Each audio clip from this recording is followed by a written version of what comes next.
This episode of Capes and Lunatics is brought to you by Tweaked Audio. Get awesome headphones, go to tweakedaudio.com and use the coupon code Southgate to get 30% off, free shipping, and a lifetime warranty. Or you can get there through the link on our website, southgatemediagroup.com. Recording has started. Hey everybody, welcome to Superconnectivity episode, I have no idea. 232. 232 episodes, goodness, almost a quarter of 1,000. Well, that'll be exciting. I am your host, Charlie, the Professor Esser, and with me is a man who will be doing his fair share of university-level professing soon. Phil, me, and Perich, and hopefully if I get the recording done right, hopefully you should be able to listen to the panel also when I put it up on the podcast. Woo! Panel discussions. Yay, panels. Can't wait to learn all there is to know about Batman. Yes.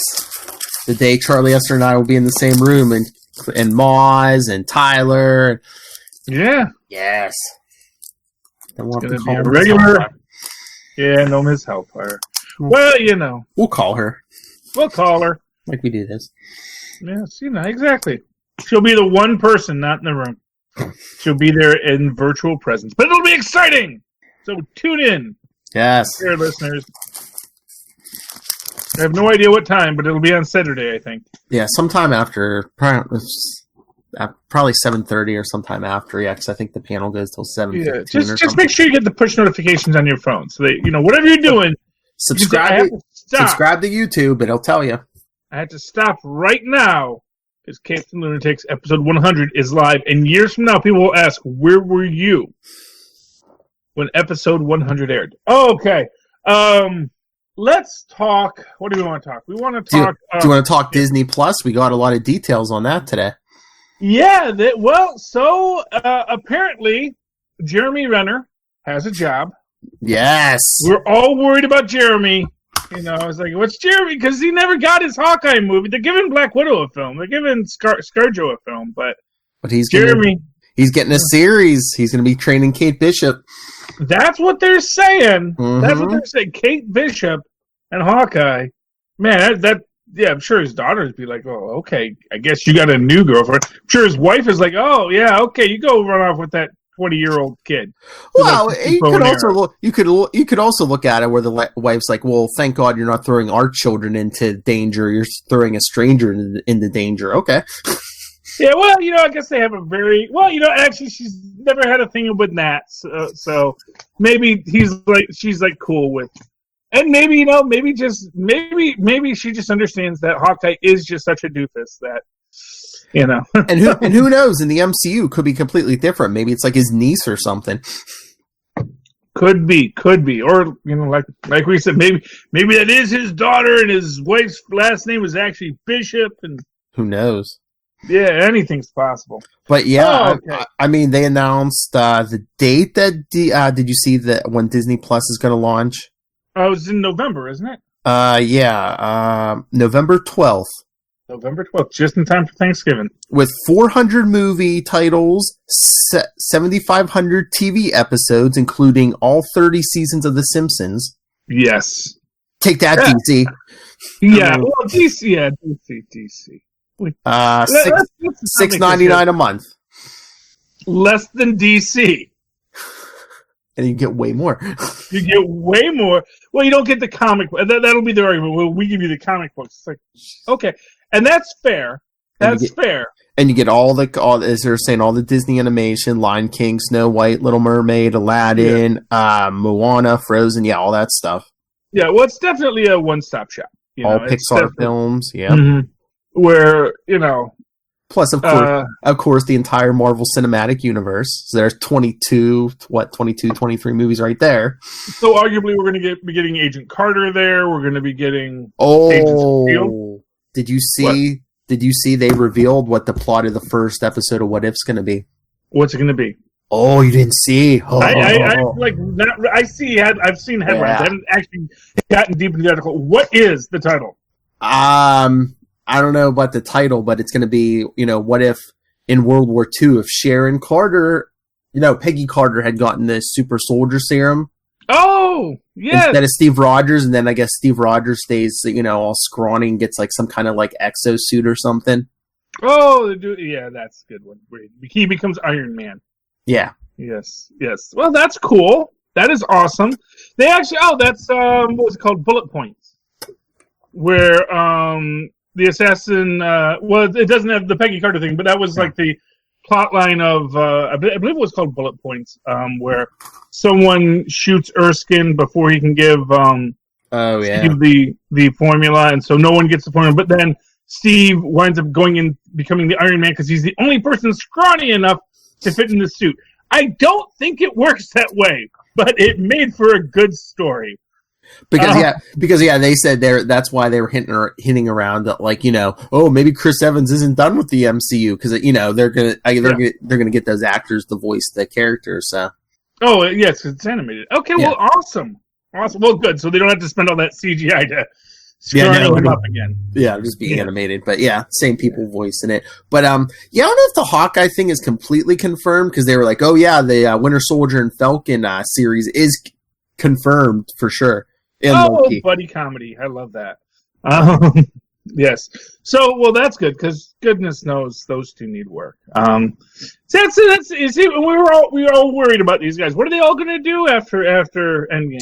I wonder if they're going to take a lot of these original Avengers or like some of these characters like Winter Soldier and like do on Disney Plus and then focus on the other ones like Captain Marvel in the movies or just like rotate them in and out of both. Well, I mean, presumably we're going to get a much more interconnected universe. Ooh. Wait a second. Mm-hmm. If you ask yourself, think about this. Why a Falcon and Winter Soldier series? But if something happens to Steve Rogers in Endgame and Bucky takes up the shield, all of a sudden you have a Captain America and Falcon series. I'm not buying it. First off, I don't... You see, this is the thing. Wait a sec. What if like Falcon's like his partner and like kind of help trains him to be the new Cap? See, but you have to remember that Bucky never felt that comfortable being Cap.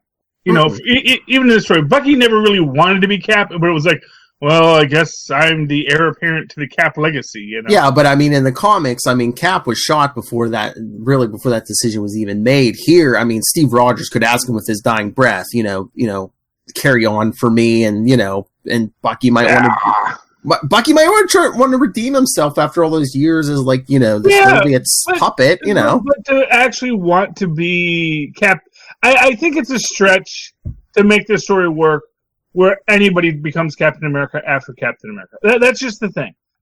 Basically, I think the only way you can have someone become Captain America after Captain America is if they do not have a relationship with Captain America. So, for example, when you think about like American Dream in the MC2 universe, where she really never met Captain America, but she's like Sharon Carter's niece, because these Carters, they don't have kids of their own, but somehow they always have a sibling that had a kid, Yeah. But they all look just alike. It's amazing. Well, everyone looks alike in comics. We know that. But so I think someone taking up the mantle of Captain America works best when it's not someone who's just, well, I guess I'm Captain America now, because then, not for nothing, then it's always, I'm just holding it till Cap comes back from the dead again, Man, I mean, he doesn't even have to die. He could retire or... Yeah, but even then, it's like this. The only times that people have really worked as Captain America taking over is when they retconned them to be Captain America. So the 50s Caps all work, I had another thing I was thinking about. Peggy Carter. Did they said after World War II and everything, she eventually got married, right? That is what they said. I believe they've even said she has kids. But did they ever say who the husband was, or did they ever? They never showed it. Or said what his name was. There's a photo of someone on her nightstand in, I think it's actually in Winter Soldier. Yeah, when Steve goes to see her. When you see the interviews of her, I think there's We don't know that's actually her ex. Now we can imagine that might have been her brother, because now we have this story of her brother dying. Yeah, because I was gonna say in Endgame, instead of him dying, could a time stone send him back in time? Could he be the husband? No. Again, it's like, why do people want that? I don't want it, but I mean, well, you give it life. There was all this stuff like, Chris Evans saying, he's for you. Maybe Peggy comes forward in time. True. Yeah. Or what I actually, my long-held belief is it's going to be revealed she's been taking Infinity Formula the whole time. And, she's actually the Nick Fury of this universe. Because where was I seeing? I think they were asking Chris Evans, or like, what did you think about, what do you think about the, what do you think about the movie? What do you think about the end of the movie or something? He was like satisfying or something. Well, what's you going to say? Oh, it's a real letdown. I really hated what they did with my character. It just didn't. Yeah, I know, but they keep playing it like, besides that, what if he's not coming back for anything? So I don't know. Well, his contract's up, and, honestly, maybe the guy wants to do other things, and maybe it's like, here's the thing. His story can come to a satisfying conclusion without the character actually retiring or dying. I know. Here's the thing. Chris Evans can walk away from the character knowing that he did a good job. Yeah. The character can go on. It's like... All right. It's like Iron Man. It's like if Robert Downey Jr. said, yeah, this will be my last... Yeah. Go out in the Iron Man, they can get Val Kilmer for it. Just like, he did so great as Batman. How dare you? Val Kilmer was fantastic. But Val Kilmer would be a great Iron Man. All right. Last theory, whether he lives or dies, doesn't matter. But if anyone uses a makeshift Infinity Gauntlet or the real thing against Thanos, I bet you it's going to be Steve Rogers. You want to know why? Why? What? There's going to be something where they're like, we don't want anybody getting corrupted by the power, so don't give it to Stark. But who's pure of heart, who we can give it to? Because maybe then they'll finally pay off. Remember in Age of Ultron where he kind of rocked Thor's hammer when no one else could even budge it? Yes. Yeah. That's the logical choice of the people that are there.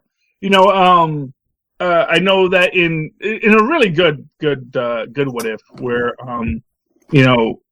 Thanos actually does do the snap and kills half the universe and wins, and then and it's like the whole thing with Wolverine sort of hanging out with him, and then they give it to Peter Parker because he's like the ultimate power, ultimate responsibility. So that's the idea there. Obviously yes, having Steve be the one to put the universe back makes sense. Because he would only put the universe back. He's exactly not going like to. It was, yeah. Yeah, he's not going to try and because he's going to say, "Yeah, it's not my place to change the universe." And if there's anyone that you would believe to say, "Yeah, it's not my place," it would be Steve Rogers. And I think it would be beautiful if, like, for the first time ever, any other time, Tony Stark could be like, "I'll do it for the first time." If they're all like, "Who should do it?" And if it's Tony who says, "Give it to Steve." Well, of course. Well, yeah. Obviously, because it only works if it is Tony doing that. It has to be, or it even has to be Tony saying, "I'm not the guy that can be trusted with it." Yeah. As I've said, the whole thing of why Strange had to give the time stone, and I bet you they're going to reveal this. They're going to reveal this. That he says, "No, I gave up because I knew you could. If we hadn't followed, I knew from." Looking through time that we actually do defeat Thanos, but then you get the gauntlet and you can't resist. Mm-hmm. And I think that might even be part of the plot line of what it's going to be. There is this idea that has been suggested that maybe they defeat Thanos early on. And there actually is a hint in it in the most recent trailer. If you see the most recent trailer, that's the one that actually has like stuff from the clip we just saw. But then has some stuff at the end where he says you couldn't live with your own feeler and then you came searching for me. And there's this scene in it of Thanos sort of sitting in his armor in these ruins. And it kind of suggests to me that maybe Thanos really is kind of, gets defeated. And then it becomes this thing about we had to get the stones back to get it. And here's the thing. Once Tony's back, once he finds out from Thor about Neverlar, Tony's going to say, we got to go there now. Yeah. And Rocket's going to be like, yes, let's go back there. Well, did you see the scene they showed on Jimmy Kimmel Monday night?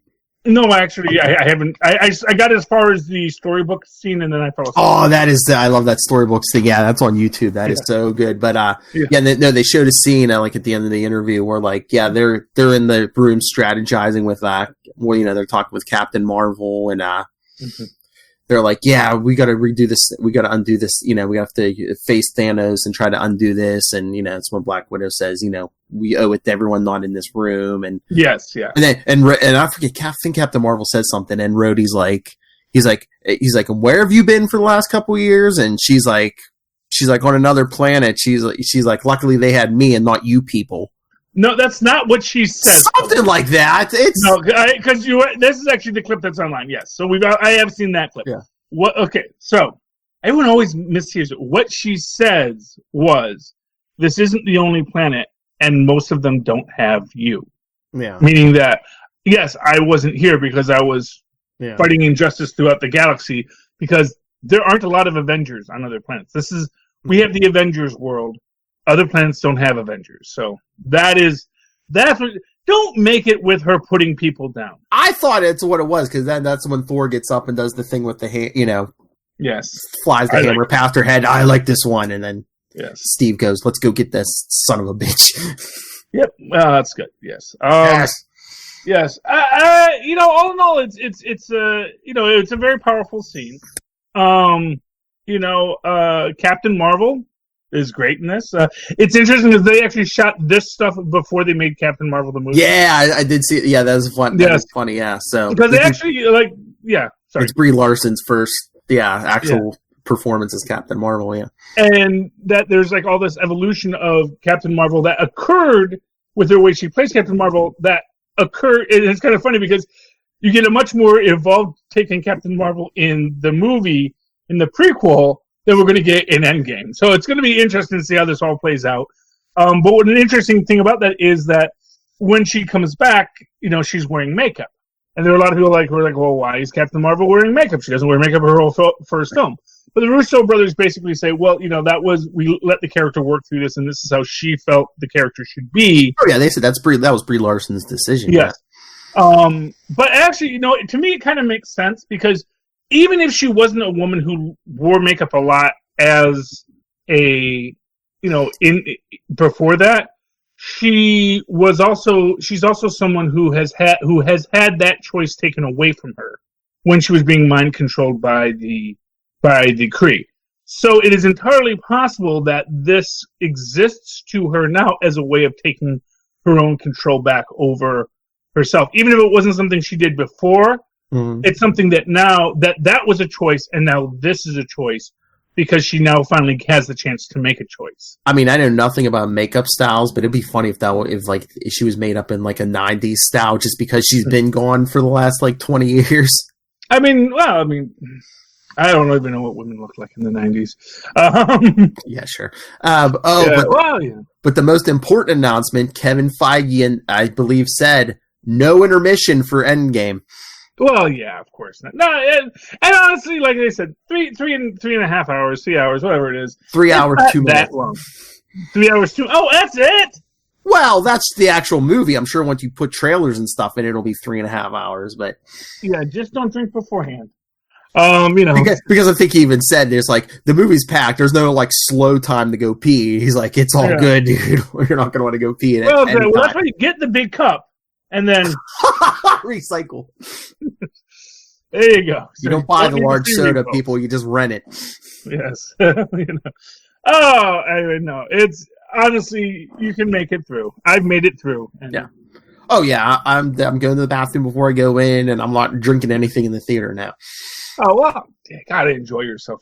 See, what's good is that after I see it the first time, I can when I go see it the second time, then I can get up and go because I'll know. Yeah. Yeah, that's the thing. It's that's why you should always see the movie twice. You go one without a pee break, one with, and then here's the smart thing: is that if you do see it twice, then if you do take a pre-break, you know just not to take your next pre-break during that scene. Nice. That's how they get you, Philip. That's why they call him the professor, kids. Yes. So, I trust me, I've worked this all out. So we have anything else to discuss, or do you want to get to some comics? Well, I mean, I want to talk Acts of Evil, because that looked interesting. Oh, yeah. Which is how they always start. It's like, it's a logo. Ooh, but it looks pretty similar to the Acts of Vengeance banner from back in the day. Well, yeah, and I think this is going to be sort of the moment of the Old Man Logan universe. Oh, maybe. So this is how it went wrong, and now we have to fix it. That I think, because as I've said, the Old Man Logan universe clearly deals with an Acts of Vengeance style storyline. Unless they're just going to do an ongoing from this point on, because in this week's Dead Man Logan, he made it back to the to his universe, his timeline, whatever you want to call it. So him and Old Man Quill are together now. Yeah, so that's what I'm saying. Him and Quill are there right now. So I mean, unless it's an ongoing, because he had Forge help, rebuild the machine, and he was like, once I'm through, blow it up so no one gets in or out. Mm-hmm. Yeah. Well, there you go. So it gets back to his alternate future, But also, I don't know if they were saying if it's like going to be like a villain centric thing, because around that same time this summer, DC's doing like some kind of villains month thing. So yeah, well, they always copy. Yeah. I won't say who's copying who, but unless they just do a modern version of Acts of Vengeance, who knows? Yeah. Well, I think it's like, so it's like when they did Civil War 2, it worked very good. I'm just waiting for another Secret War, man. Bring back the Beyonder. That's the one thing I'm waiting for. Yeah, but no, I think it's interesting. I think it's, like I said, I think it has to tie into the Old Man Logan storyline, where it is sort of this idea of, okay, this is how we got there, but we'll see. So you said you wanted to talk comic books? Sure, unless there's anything else you want to talk about. Oh, man. I had a list of things. We talked about the clip. Acts of Evil we got. Talk DC thing. Avengers. Everyone loves the Avengers. Movie clip. Yeah. Loki has his new series. He's not as dead as he looked. Oh, but yeah, speaking of people not as dead as he looked. So let's talk. Let's talk Winter Soldier first. Yes. If that's okay by you. Sure. Fun book, delightful book. Yes. So, and again, we still don't. I am telling you, I have got to find my Super Soldier stories. I am certain RJ is the kid from the end of that. I got to find those books. I gotta find. Mm-hmm. And I think they had codes, and I just never bothered to download them, which is like, ugh. Yeah, that was my fault. But and it's weird to me because maybe I missed an episode. I don't even remember Bucky killing that guy.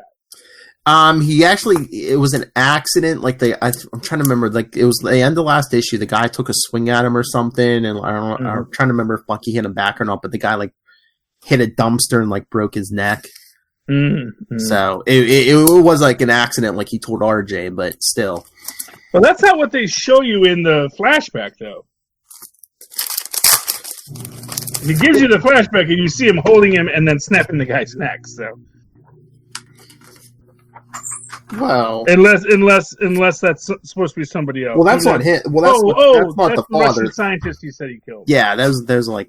Oh, okay, so that's not the father. Yeah.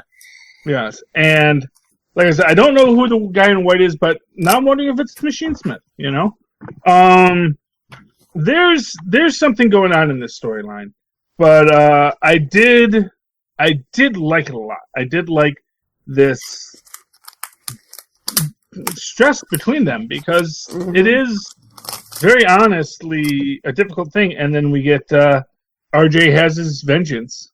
Yeah. Because he's not going to go back to that. He may not want to go back to Bucky, but he doesn't want to go back to them. It'd be interesting.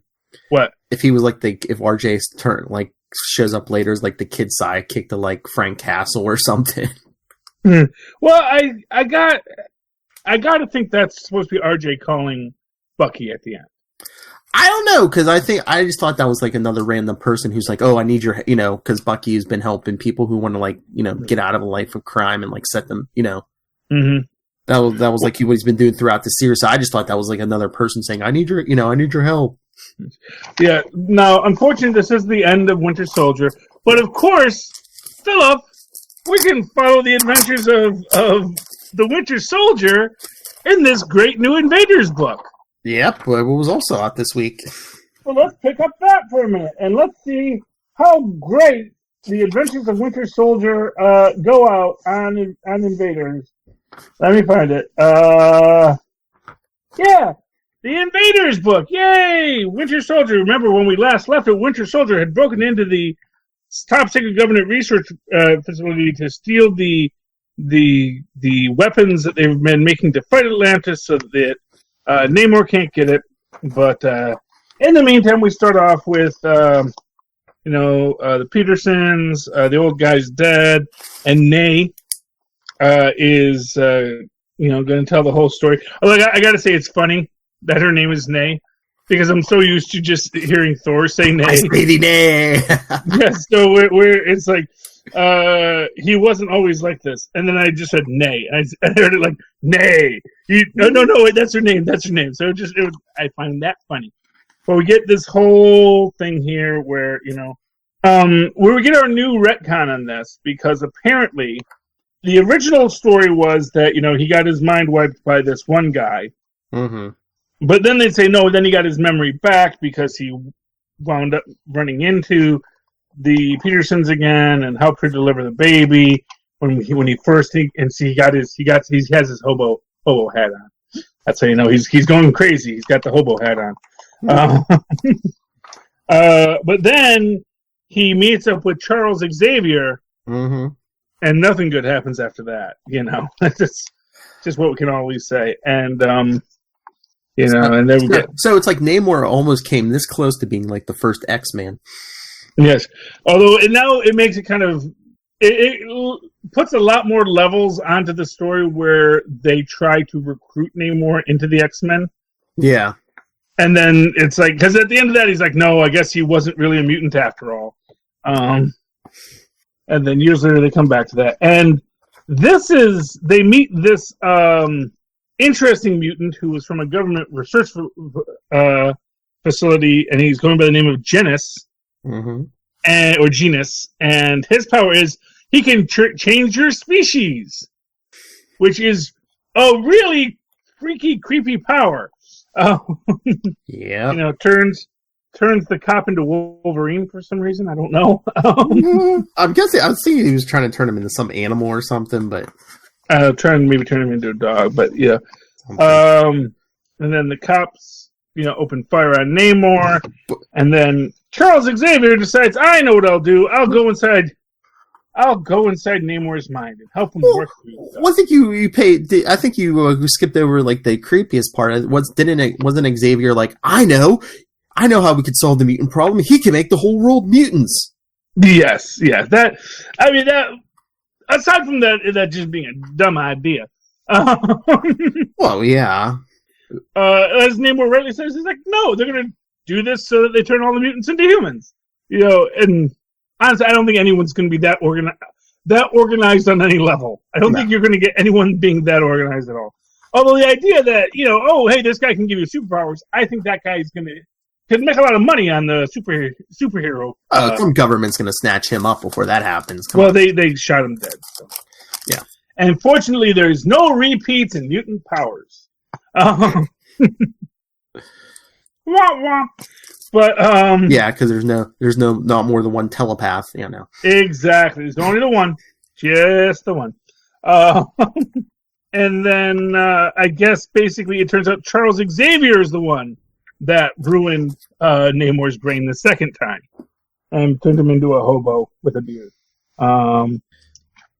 Because I think a lot of they were saying Namor's problem was like they even said what was in the last issue, like I brought up about that him being under the water and above the water and air. That was only part of his problem. I guess a lot of it they were saying was what PTSD from World War II. And a really a really bad Xavier. Honestly, it seems to me like most of it's just Xavier being bad at his job. Oh yeah, I'd say you could lay a lot of Namor's behavior since he shows back up in Fantastic Four #4. At could say, well, yeah, a lot of that was Xavier moving stuff around in his head. He made him crazy. Xavier, just stay out of people's brains, Xavier. And then, of course, fortunately, like we said, we get to follow the adventures of Winter Soldier again here in Invaders Comics, the ongoing tale of Winter Soldier. And we see Kaprawi. Looks like he gets shot in the back of the head, yeah. Yeah, that doesn't seem like something you come back from. Unless it was really just a stun gun the whole time. I don't know. I've seen characters shot in the head and live. That's all I'll say. Comics, but look at that head of hair. Look at that catch a small caliber bullet. Come on. Yeah, I'm not quite sure I agree with that, but okay. And we find out that actually Roman, that's Nay's son.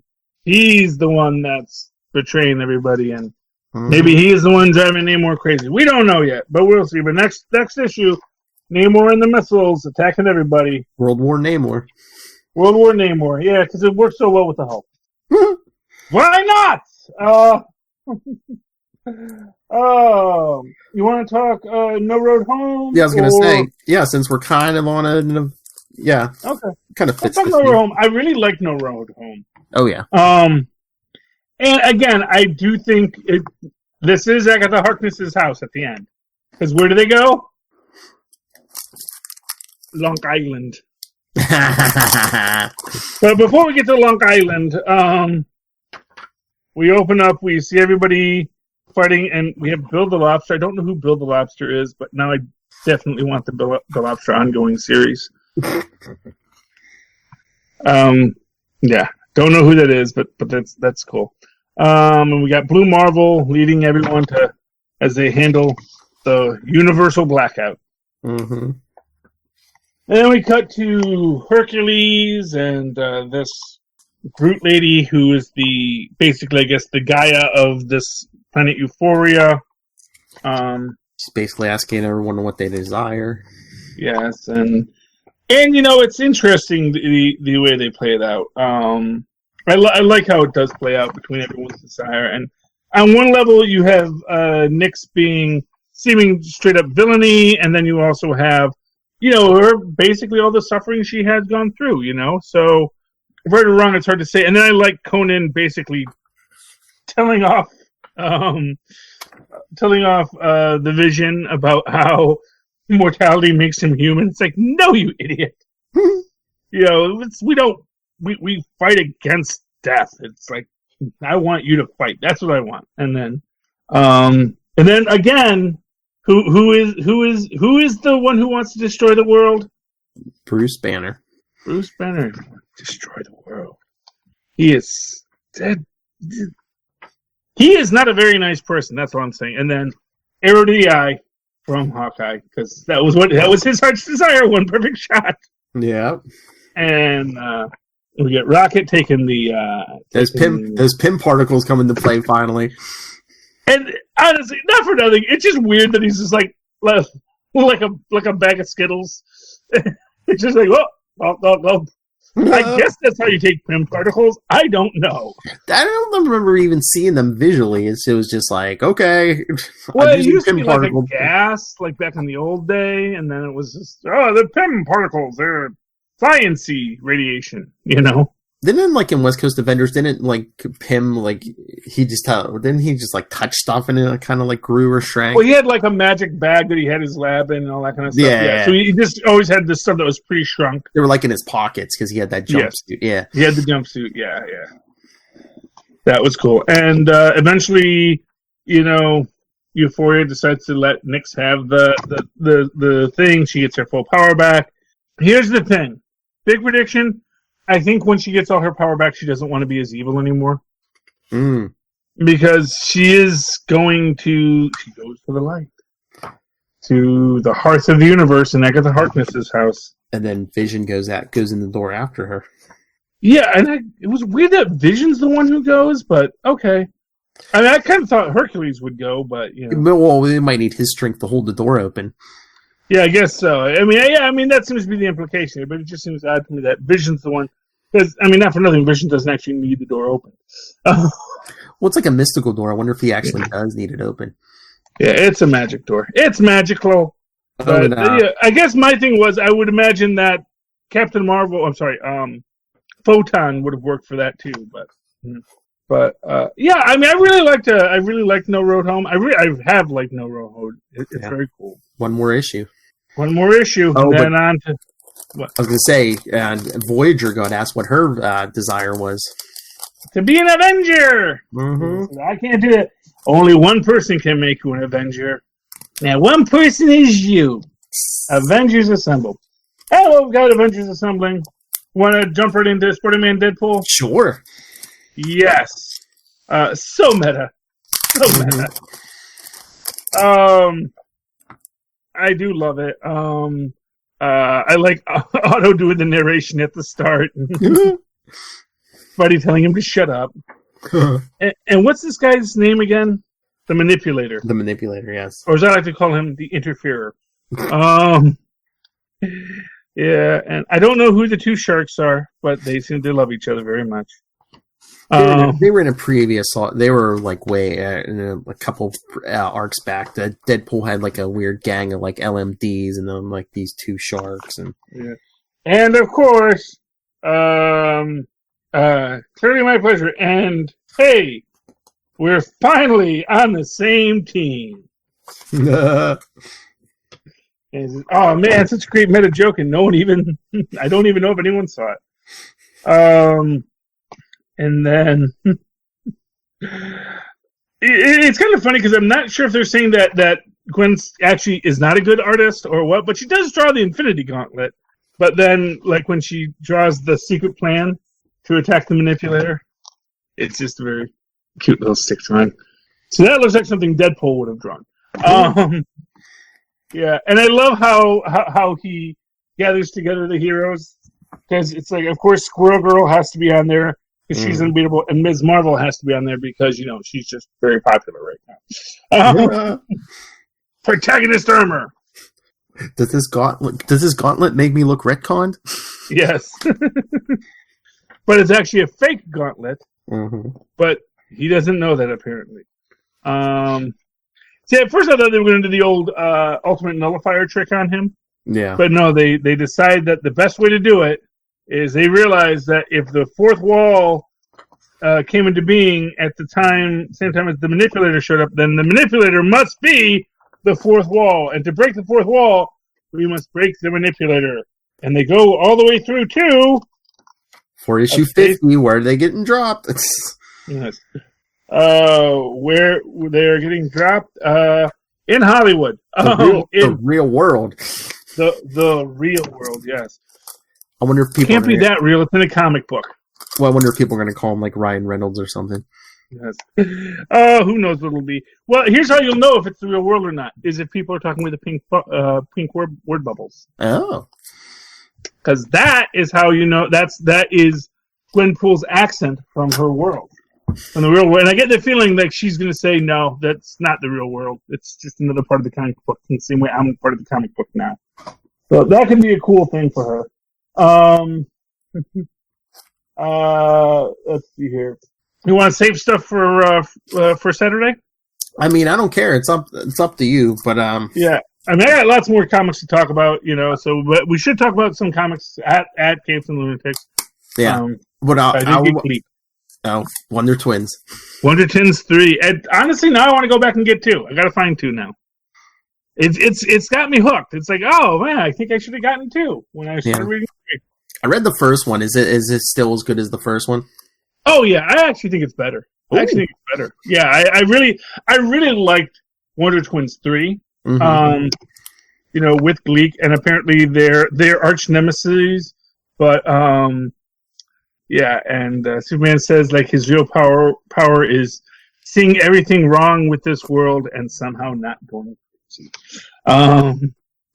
It's pretty cool. But apparently, in the last issue, they defeated somebody by the name of Druncula. Yes. But the League of Annoyance, they kidnapped them. And this is what I really like, is they actually do show Zan being kind of BA with his, basically showing that turning into water is actually pretty cool when you're a tidal wave. You know? It's like, that is not something that people deal well with. See, right there. Tidal wave and a giant shark. These are very dangerous things. You know, quit acting up. Oh, and Young Justice. I really got to read this book. I really like that first issue, but I don't know, maybe it keeps on selling out by the time I get in. I don't know. But yeah, no, I really like it.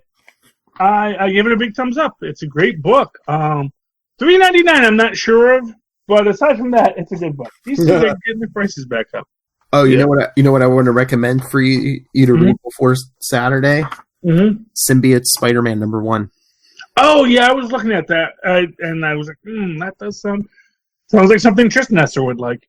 It's Peter David, and it takes place like right when Spider-Man, like right after Spider-Man comes back from Secret Wars, so he's still wearing the symbiote. Oh yeah, that should be interesting. And it's Mysterio, and I'm pretty sure this guy, he's not in costume yet, but I think it's the Spot. So. Oh yeah, I remember the Spot. Well, the Spot. He doesn't actually become the Spot until, much later, because I think it's after Spider-Man gets rid of his suit.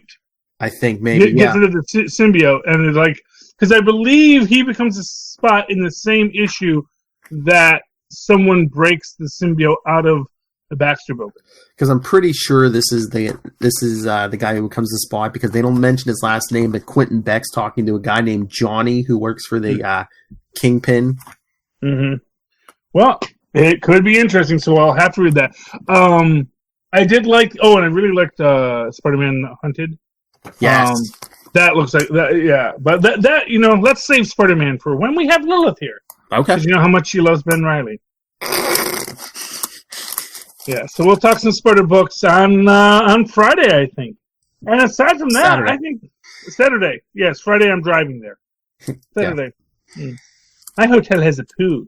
Me too. Oh, good. I don't know if my pool will be open though, because they may not, because it's an outdoor pool. But we'll find out. I'm bringing my trunks. Okay. I'm bringing my trunks regardless. Oh.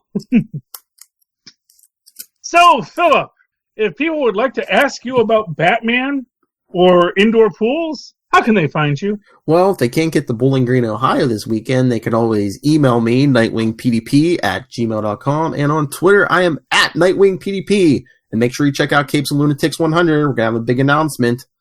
Ooh.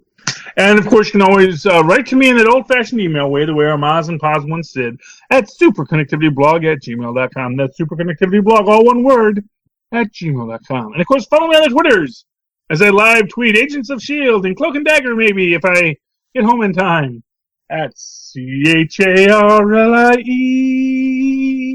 ESSCR. Look for the 2 E's in the middle. For quality. Bing! There you go. We can do that live on Saturday. We can do it live. We'll do it live! Maz will be there. Do it live. Go right in it. We'll do it live. And Phil will get to see that it's not just me doing 2 voices. Maz is actually a real person. Yes, everyone. That's right. We're gonna have a full house for Capes 100, including everyone's skinny rich friend. Yes, and hopefully me and Tyler can keep it civil. He seemed very mad at me during the whole Shazam. No, I don't think he's just very passionate about the DC universe. Yes. You can't pick who you fall in love with, sadly. That's right. Okay. Ladies and gentlemen, thank you for connecting with us once again this week. Please super connect with us again next. Good night. Good night. Can't choose who you fall in love with. Can't choose who you fandom for. Yeah. Oh, did you get the chance to read the lead? I did not. Maybe that'll be my homework for Saturday. Yeah, give it a read. And I have all my alternate comics I got to finish reading too from last week. Say, Easter Famine and bring your books. Maybe I'll bring my books. Writers. Yep, we'll bring all the books.